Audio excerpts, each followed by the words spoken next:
What is up, everybody? Solomon here. Super excited to be at Hello Future Live, talking about all things within the Hedera ecosystem.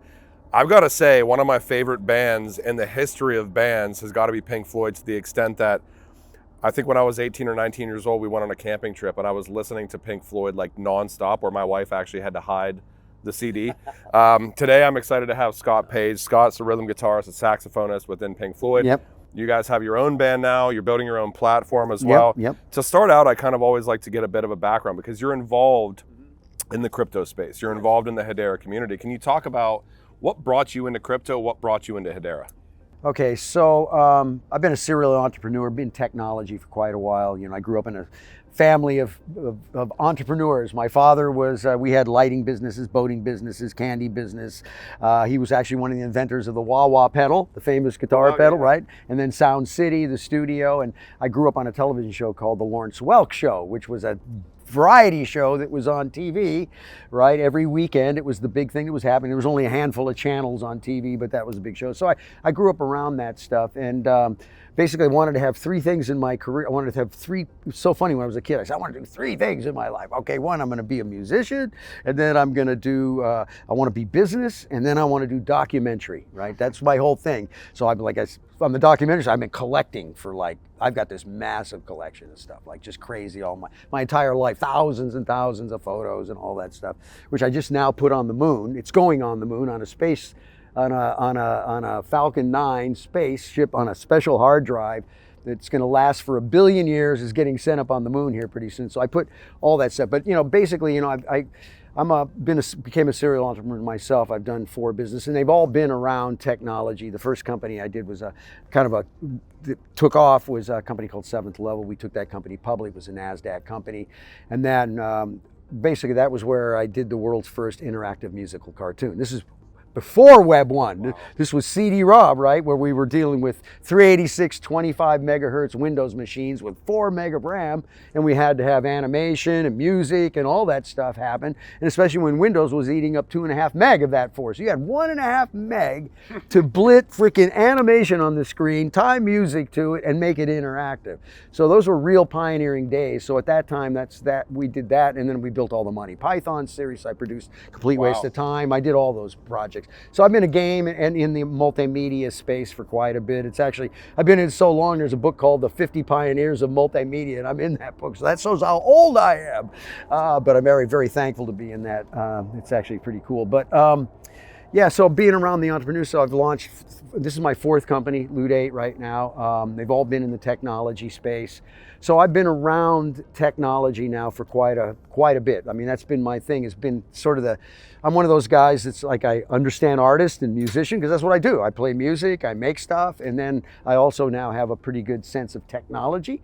Because I work with a lot of engineers and, you know, building a lot of platforms. We built a full, what I called Mashcast, which was a company that I had called New Media Broadcasting. Mashcast was think of it as a real-time mashing engine with people all over the world creating in real time on a mobile device, right?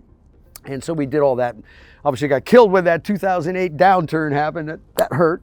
Everything fell apart then, right? But anyway, yeah, so I've been doing that. And so now we're launching Loot8, which is really, I'm a major believer in decentralization. I think it's the most important thing for humanity right now, because you can see the forces are saying, we need to be centralized on one government with one currency. Sure. Slavery. Do not go to the CBDC. Stay away, stay away. I know my house will probably get raided because saying that, but don't do it. It's a bad idea.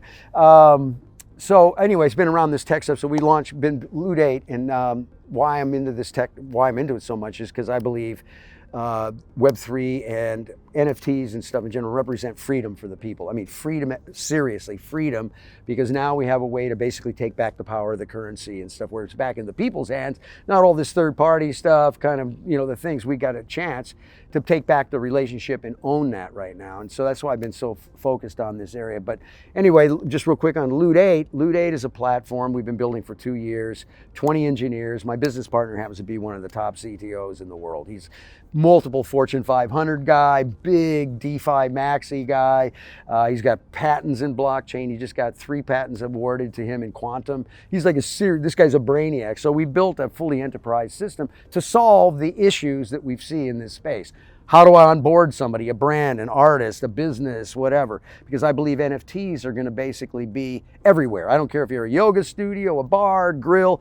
It's the power of an NFT, what it can do is going to change, I think, the landscape of everything. That's why I love Web3, because digital ownership changes. Right now, I can get to own something, and I have secondary markets where I can go sell. So there's a lot of really interesting things that can happen, business models, because NFTs you can build. They're about stories. They're about, you know, gamification, programming them. You know, I mean, I could create an NFT that, you know, I'd leave an NFT for, like, you know, if I had a daughter, she's 5 years old, and I create an NFT that changes every year for the next 100 times, 50 years. And she goes on her birth date. Every day of that birthday, she opens it up. That's pretty cool, right? It's like, even after I'm gone, she could have this thing that I left for her, right? NFTs are cool. There's so many cool ways that you can build on top of them.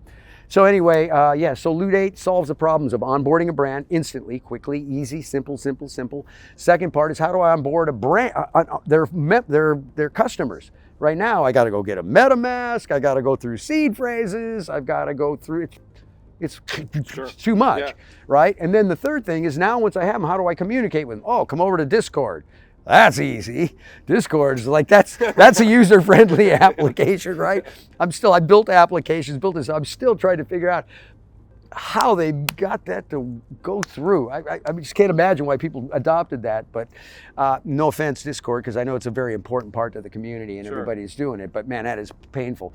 So we wanted to build a system that says it's Web 2. It feels like Web 2, but it's fully decentralized. You own everything. That's what's beautiful about fully decentralized, because in our application, our business goes out, you still got all your assets. You're over there on Top Shot, or you're over there, you're going to be fighting for your shit sitting on servers someplace, right? You don't have the access. So this digital control, decentralization is what we're about. So Loot8 is an application that brings the real life, real world, IRL events into also physical, marrying digital goods, physical goods, and all of that into a social system that allows you to do points, rewards, loyalty, experiences, because NFTs are experiences. They can be live events. They could be this table. And somebody would say, well, why would you want to make that table? And I'd say, well, did you know that the Rolling Stones and Frank Sinatra, they drank on this table? And what was it? It was the story to this table is what the value is. It's not the table itself, right? So NFTs represent storytelling and all of that. And so this is a crazy cool time. And I try to explain to artists, this is the most important time for you ever. Is finally we get out of the old school where it was like, when I was growing up and I was playing clubs, I used to make 50 to 100 bucks a night, right? You know how much I make now if I go play a club? 50 to 100 bucks. Great business model for our artists has gotten pounded, right? And I can't sell music anywhere. What do I sell? I can't sell an album. Where's that? Am I going to sell an album? No disc, no downloads. Oh, streaming service. Oh, that's a great business model for artists, right? 1 million streams, maybe $3 grand, $4 grand, something in that time. Yeah, sounds okay. That doesn't sound too bad. Oh, only 2 to 3 or 4% of the entire Spotify catalog even reaches 1 million? And there's like, what is that? Some stupid 100,000 freaking files going up every day. It's like, how do you play? This game of NFTs and everything we're doing now changes the game dramatically to, you know, basically power those people to take it over. And I'm going to tell my story, and I've told this story. So anybody that's seen my interviews, you always hear this story because I think it's very profound. I went to an NFT meetup about a year ago, and this girl gets up. She's 19 years old. She says, I'm a photographer. I love photography. All I want to do is shoot photography. I want to be the best photographer on the planet. I got into NFTs 9 months ago. She was so happy. She says, now I live 100% off my NFTs. I pay my rent. I pay my car payments. 100%. And this is what got me. She said, and I carved a piece of the smart contracts off from my local community center.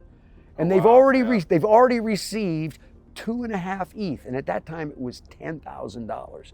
So I ask you, how many 19-year-old artists that's a photographer that nobody knows, that's building a business, living 100% off of what they want to do, and giving $10,000 to their community center? Just does not happen. That's the power of this, because now we have a tool set, because you've got this little robot network over here and the smart contract that gives you all the rights, rules, and permissions to whatever it's attached. It handles all those transactions, right? So the opportunity to start collaborating, doing things totally different now. It's like I have a whole bunch of NFT artists building on my Pink Floyd photos right now. So building derivative works. It's great. 50-50, you're in the smart contract. I don't have to do anything anymore. Bada bing, and everybody gets paid. The minute the thing gets sold, everybody gets paid. Powerful, right? I mean, that's like crazy cool. 100%. And I've been doing drops like that too. And going back to this thing with the girl in the community center, because I believe it's not about giving back anymore. It's about giving forward. And this technology allows us to give forward. As I'm doing it, boom, you're happening. We can all And it's a real shift. I mean, if you think about the traditional way that the music industry has worked, you being obviously a musician, there's artists normally get screwed, and I think even more so with the platformication of almost everything, artists get screwed even more.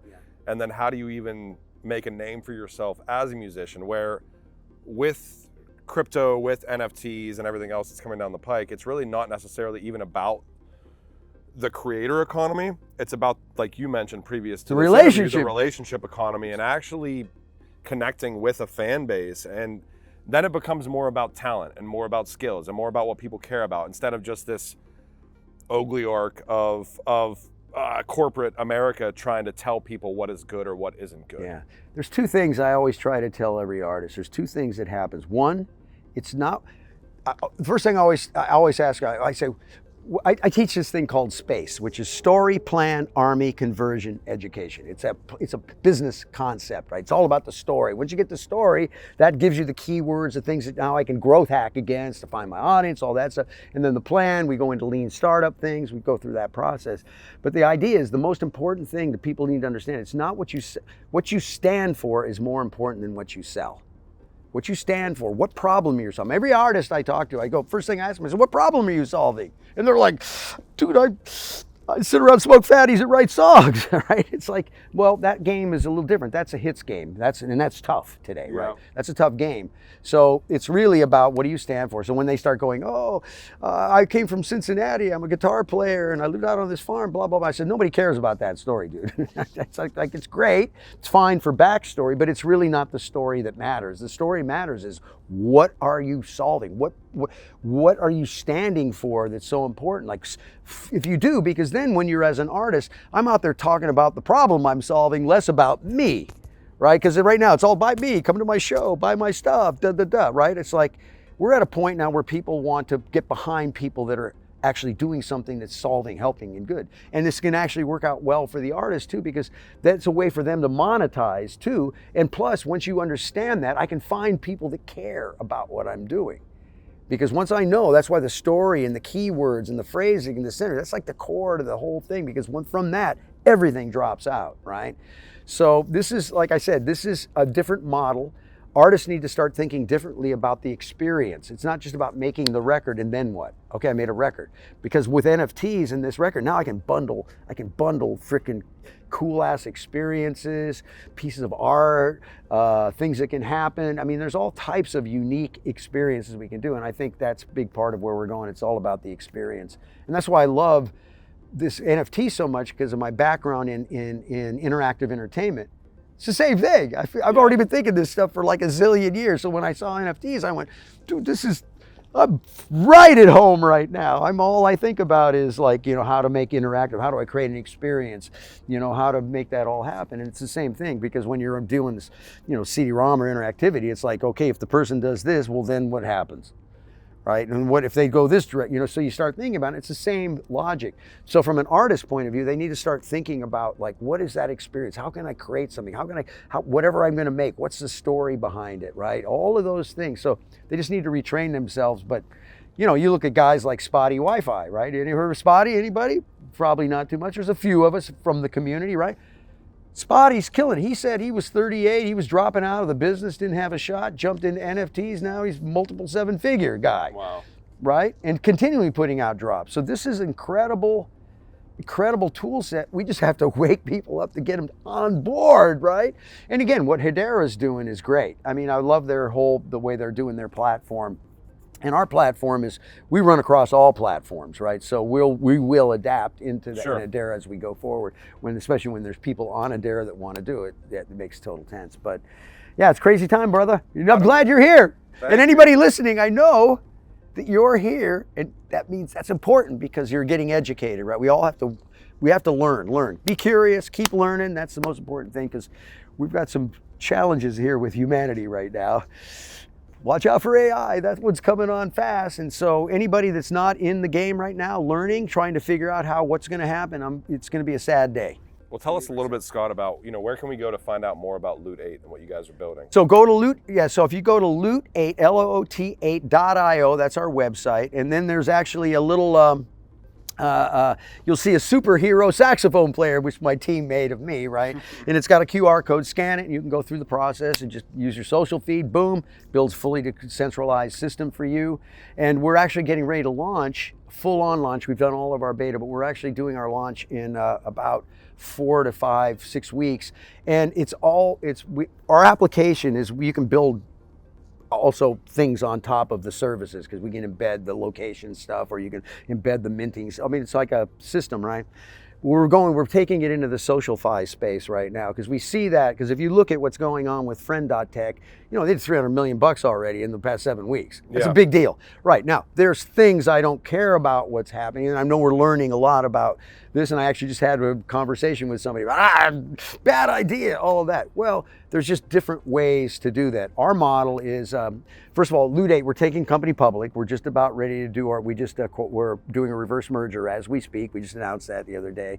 And reason is because we're going into the NIL space, which is all this name, image, likeness. So we're going into the sports place to level the playing field for all the sports people to basically generate revenue now too, through the relationship. I'm acquiring the relationship, and then also through the digital goods, memorabilia, things that we can do, and experiences. But we're basically adapting it. But our application is really going after the Web2 people. Okay. You don't need to know anything about it, even though I would say, because I'm pretty close to this market, it's probably one of the most innovative builds out there. Again, my partner's a monster with 220 engineers for 2 years.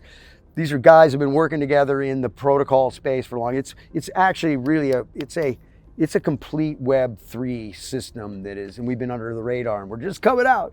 So I'm very excited about that. But Loot8.io, get that, and we'll be launching it's SocialFi space, but our SocialFi is a little different. First of all, you only come in through PayPal or through Apple Pay. You can go through, there is a USD way to get it, but for the most part.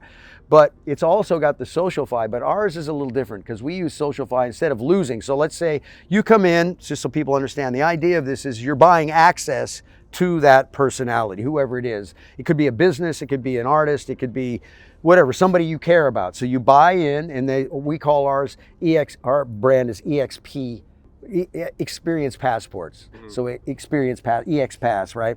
XPass. And when you buy those, you come in, maybe the first one's $5 because it's on a bond curve. Next one's $7, $10, whatever, however the curve goes. And it keeps going up as you're going. And then you can take those, because there's a marketplace. If you decide you bought Gary V's freaking access because you got in and you were able to buy it for, $100, and now it's trading for $5,000, you can go trade that off. Now, what we're doing different than like the other ones is we're staking the money. So you don't ever lose. Your money gets staked. So what happens, the only money you lose is the difference, or not if you were to lose, is the fee in between the artist fee out of that and our company fee. Obviously, got to stay business. So we're doing it in a way so that you can't really lose. So if you end up buying an NFT from Gary Vee for $5,000, and you might lose your percentage of what you lost in the fees, but you can always recoup your money. Yeah. Which is a different model than if you look at Friend.tech and stuff because I might bought it at $5,000, now it's down at nothing. I lost all my money. That's gambling, right? So we're looking at it from a different point of view. But yeah, and then we also, when you onboard through that, you go out through PayPal.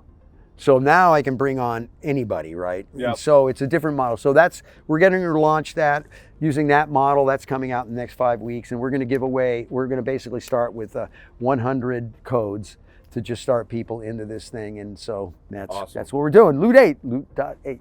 Well, everybody go check out Loot8.io. Super excited to have the opportunity to interview you, Scott, today. And huge fan of Pink Floyd, huge fan of all the innovation going on in this space as well. Empowering musicians, empowering creators, building relationships in a way that kind of gets people out of the system and the status quo, I think is something to always root for. So, Scott, thank you so much today. Did I talk too much? No, you're good.